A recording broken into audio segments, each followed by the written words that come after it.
আজ সকাল থেকেই দাদু মুখ ফুলিয়ে বসে আছে। আমি গিয়ে জিজ্ঞাসা করলাম, দাদু কি হয়েছে? দাদু তো কোনো প্রশ্নের উত্তরই দিল না। সকাল থেকে সন্ধে হয়ে গেল, ঘরের সবাই চিন্তায় পড়ে গেল। তখন আমি দাদুর প্রিয় খাবার ঘুগনি বানালাম আর দাদুর কাছে নিয়ে গিয়ে বললাম, এবার তো বলো কি হয়েছে।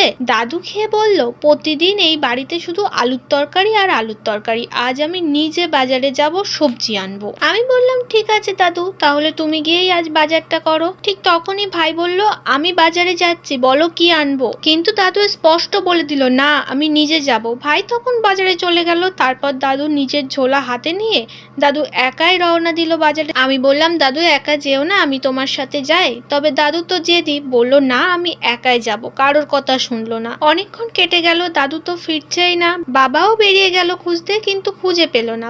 অবশেষে দাদু বাড়িতে ফিরলো, হাতে একটা সবজির থোলা আমাকে দিয়ে বলল, এটা নাও, রোজ রোজ আলুর তরকারি খেতে খেতে বোর হয়ে গেছি, আজ এটা রান্না করো দিদি ভাই। আমি বললাম, এতে কি এনেছো? দাদু বুক ফুলিয়ে বলল, আজ আমি পটেটো এনেছি।